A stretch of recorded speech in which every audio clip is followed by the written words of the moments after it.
Unhook and hinge, right? It's a straight out grab, but we'll look at it a different way as well. Unhook and hinge to wrist escape number one. Unhook and hinge.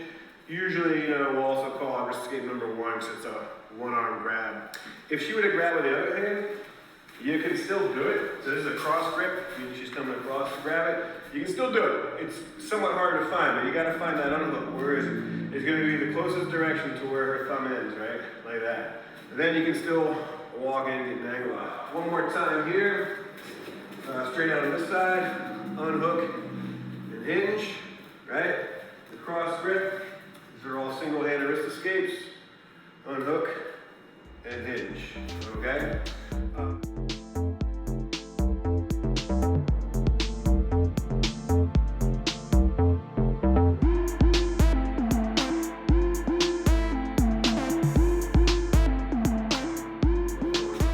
So single-handed grip, right?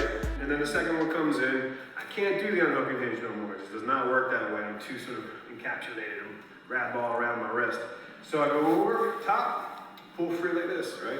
You gotta keep the foundation of base here like this, right? My voice is clear, she's pulling pretty good. Go over the top, and you can free your arm without coming out of base, without putting strength into your arm, right?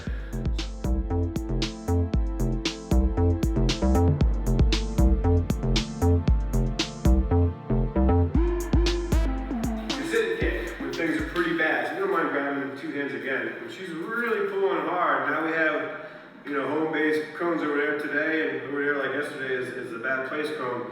That, man, I'm not going anywhere. If I'm gonna get low instead of go. So she pulls, I get low. Keep pulling, makes you really heavy. It's like super bass in a sense. It's that earthquake bass where you get low and she pulls.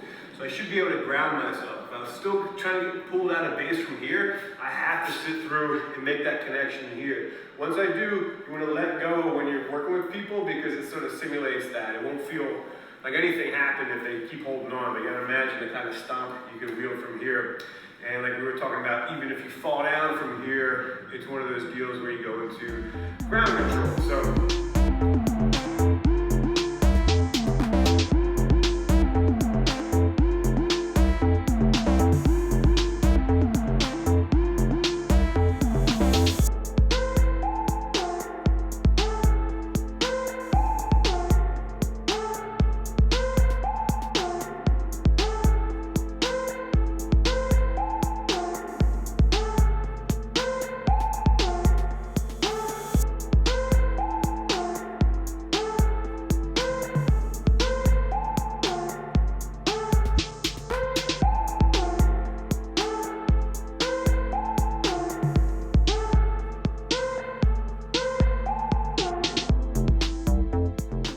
Heavy hinge smacking. Cool. For real though, man, you send one of these out and then take off, Make sure you have the idea of it is all body, it's all hip. Somebody smaller can wield it on somebody larger.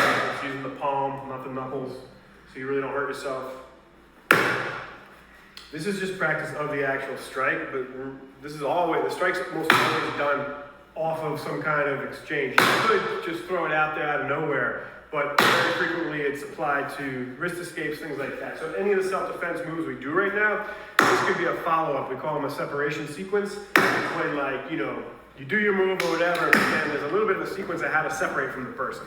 Home base is the end of any self-defense move, so you always have to kind of think about, well, it's not over. I got rid of the grip or whatever, but I still need to separate from the person effectively. So I'm coming in to practice it. I don't squeeze her neck, but that would be part of it. I'm just on the collarbone. Here like this, she bows right through it. Don't crunch too much, try and just bow in it, because the idea is to break the thumbs. Now, look, for the most part, this is going through my thumbs like this, which are pretty weak. However, this is weaker. So if there's thumbs just pressing right through here like that, and then the hands on the artery, so the hand's strong, right?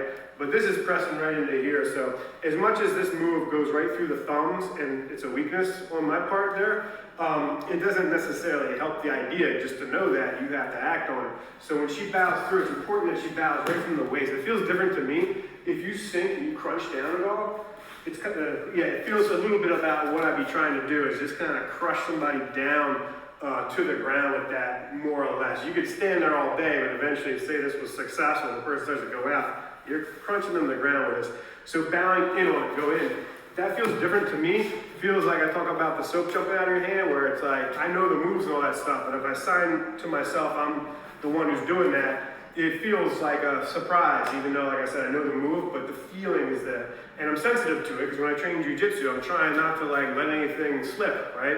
So that's a cool thing. So just make sure you bow directly at the hip, that you go below the arms, go ahead, and then out through, all right? This would be a good opportunity for a heavy-handed smack. If you do that again, Eve, so when she bows out, just like you were, it's fine. So slow, you can watch his arm kind of swing back, like it's part of this first move is part of the second move, goes into the heavy-handed smack, and it's part of the third movement, which is the side shuffle. So all that kind of plays out nice.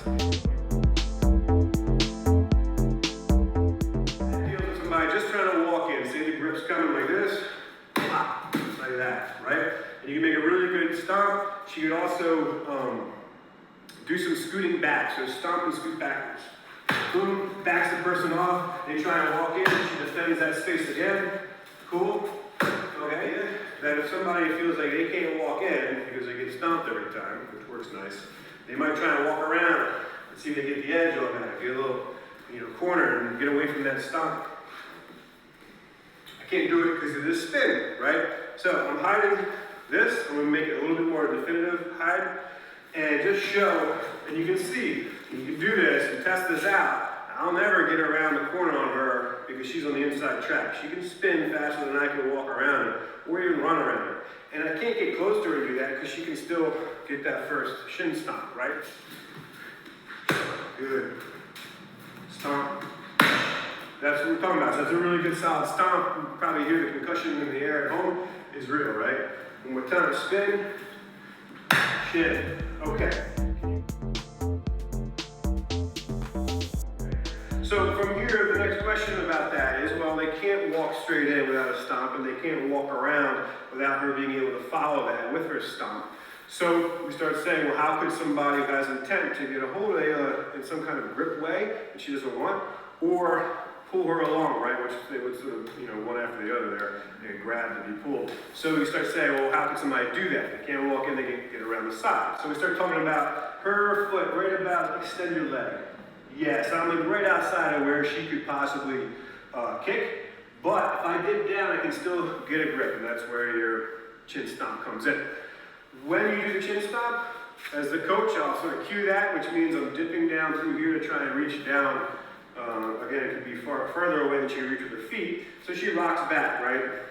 Cool. It allows me to step somewhat to her side as the coach, because she won't let me do that. So when I show this cue, so remember we have this is spin, shin's pretty definitive with my palm down, not up, it's important, so it gets hit like this. And chin is going to be showing her that that's what's about to happen with this cue, right? She'll allow me to walk to the side, and I'll present this, it's good, as basically somebody dipping down the way I just did. It's bad news for whoever receives that, and she'll know when to use that and how to use it. It's pretty effective, right? If she ever needed to use it, right? So we're here like this, spin, shin, chin, good. Again, one more time, chin. I'll put my head back like that because that's real. I know I gotta stand there and take that one. I gotta back off. So all of these would be a one and done. You get this type of reaction, she'd get up in base and take off. Let's do one of those, chin kick up and out. Eesh.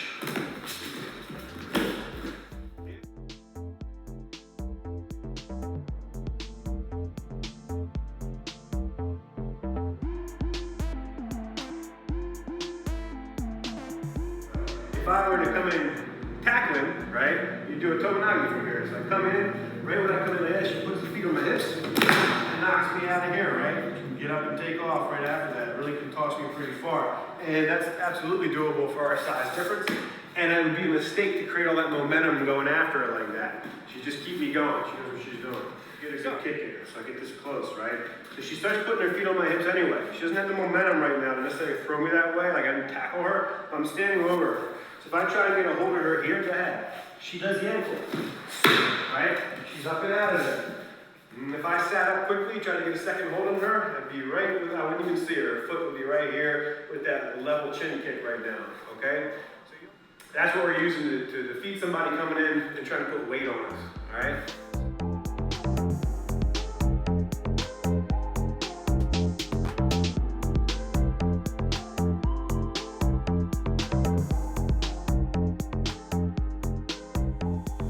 Backward ankle sweep, right? Backward ankle sweep is a good drill to do, and it's part of the idea of ground control and ankle sweeps and things. And the procedure's sound though, so we always have that idea, the home base, is the whole point of the, the test, and the name of the test and everything. So if we're here like this, and she grabs my shoulders, right, we'll just go through the sweep without any kind of scenario to it. But at the moment, I do have some space here, so I could probably turn around and have ground control this way. My priority is to face her. If I just try to start moving from here and get away, I don't have anything ready at that point. I have to be a little bit more ready to move. So when she walks in, my inclination should be to turn around with my body, but I can't. Her legs are now too close to me. So no thumbs, same ankle grab. Just lean the person down. Scoot away and spin, right? And just have this ready to work. Now, one more time. A lot of times, it's better to just spin right away. So she walks in terms of after the sweep, walk into your ankles, get to my back. That means I can't turn. Otherwise, I turn around. Go in here like this, spin, and she comes back for anything. I'm pushing and getting up in the base. All right? From the back.